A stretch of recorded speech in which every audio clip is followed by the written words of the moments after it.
The New York Rangers front office and Ryan Lindgren could not come to an agreement this offseason, as Ryan is an RFA, a restricted free agent, with arbitration eligibility, which he has now filed for after the Rangers and Ryan obviously could not come to an agreement there on a contract.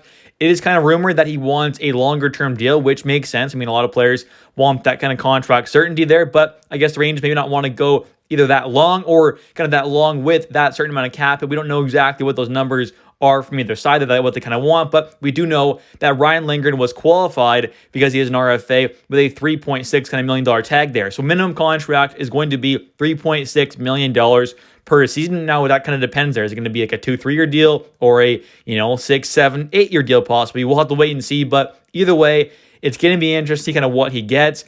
I have kind of presumed it's going to be more of like a 4-year deal, but I could be wrong there. Maybe he ends up getting that longer term deal at a kind of lower cap hit. So we'll have to wait and see what happens there. And the arbitration hearings do begin on July 20th and run till August 4th. So sometime around that kind of time period there, we will know what his next contract will look like kind of money-wise per season, as well as what his term will be on that contract as well. But remember, the minimum he's going to get because he was qualified with a $3.6 million tag is $3.6 million per season there. So that's kind of a good baseline there. He's going to get a little more than that, more than likely, but not a whole lot more in my opinion. We'll take a look at my actual contract prediction/projection there later on in this video as well. But carrying on though, there are 14 other players in the NHL who have filed for arbitration there. So it's not like he's the only guy there, for example, doing so. Guys like Ukko-Pekka Luukkonen, Martin Necas, Jack Drury, Kirill Marchenko, Joe Veleno, Oliver Wahlstrom of the Islanders there. You got Ty Emberson, a former Ranger, on the Sharks there. So there are quite a few other guys, 14 total guys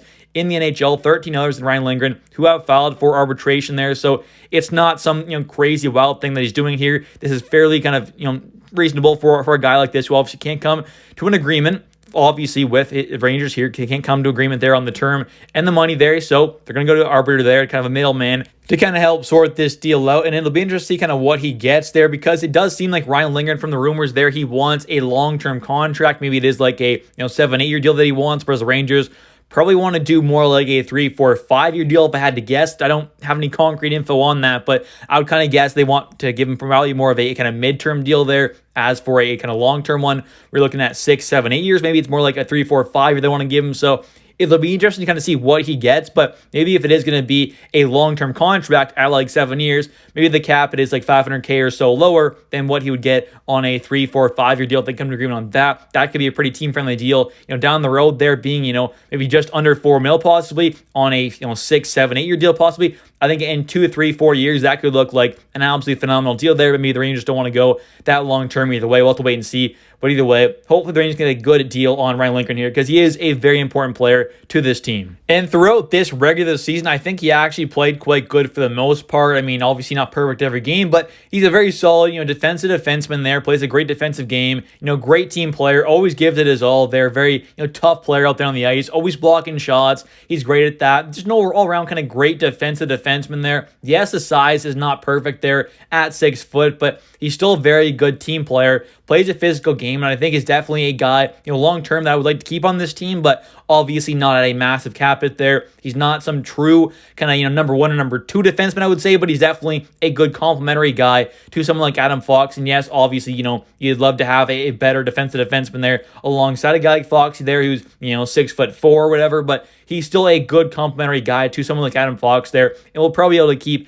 Ryan Lindgren at a fairly reasonable cap, I'd imagine. So hopefully he gets a fairly reasonable team-friendly deal, which could be good long-term for this Rangers team, as he is still only 26 years old. He does not turn 27 until February, so it's not like he's, in his 30s already. He's still fairly young in his kind of mid to late 20s already. 26 years old is not too bad there. So if he does get a long-term deal, he's only going to be in his kind of early to mid-30s there. That's not going to be too big of a deal, but obviously I'm sure that's kind of why the Rangers may not want to go that 6, 7, kind of 8 year deal possibly, to where it is kind of getting really approaching kind of that mid-30s possibly. If it is going to be a short-term or mid-term deal, that could look very, very good for this Rangers team, for a guy who's definitely a true top 4 caliber defenseman, a very solid guy there, and definitely a nice complimentary guy to someone like Adam Fox. And I think throughout the playoff run there, he played pretty solid. I don't think he played phenomenal, but he definitely had some pretty good overall kind of defensive play there and had some good offensive moments as well. You take a look at that kind of game 6 moment there. He played great there, ended up getting that game-winning assist there for the Rangers on that Kreider goal. So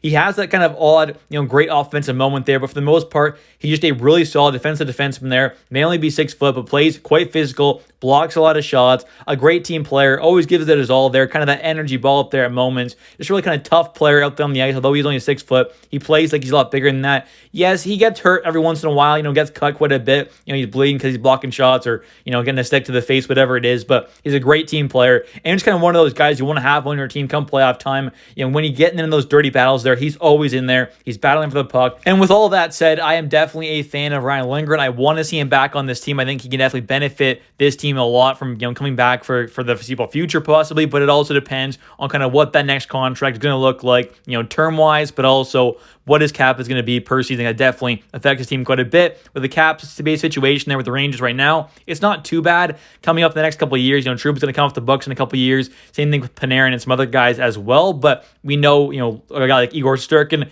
he's going to need a brand new massive contract at some point this offseason or next.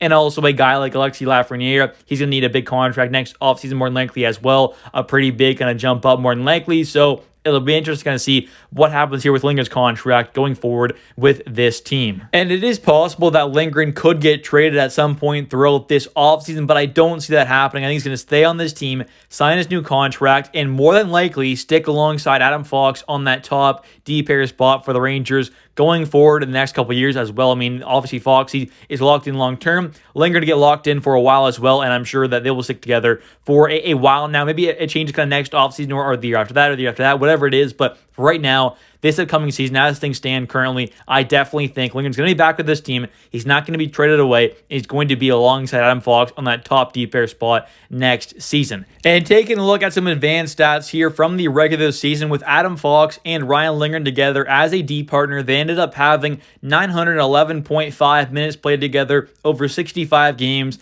and they ended up finishing tied for 7th in the entire NHL for goals against per 60 minutes of D pairs with at least 500 minutes played together. So I think they had done a pretty good job there at a 1.71 expected goals against per 60. One of the better overall defense pairs in the entire league defensively. They were phenomenal. And also offensively, they were quite good as well, but definitely a bit better defensively, which isn't too surprising. I mean, a guy like Lindgren there obviously brings a lot defensively, not a whole lot offensively, where a guy like Foxy can do a bit of both there. Great offensively, great defensively, one of the true kind of top defense in the entire league, but alongside each other, they're a true top pairing D pair together, and one of the better ones in the entire league, especially defensively. And now for the playoff numbers here of pairs with at least 100 minutes played together throughout these playoffs. Ryan Lindgren and Adam Fox had 219.2 minutes played together over 16 games and ended up finishing first in goals against per 60 minutes with a 1.37. Defensively, they were elite. One of obviously the best defensive pairs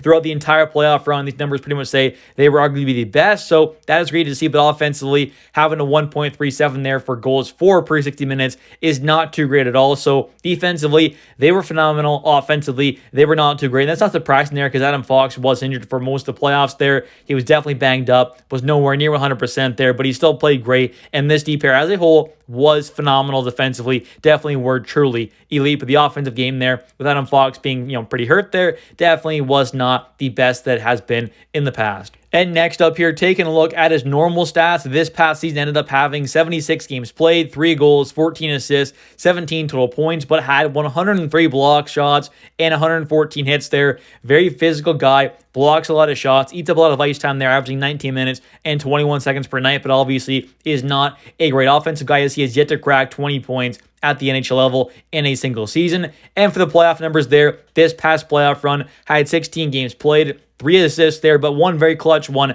as you saw earlier, that big assist there to get the game-winning goal in Game 6 against the Carolina Hurricanes in round 2 there. That was a big one there. Also had 20 block shots and 22 hits, averaging just over 20 minutes per night as well.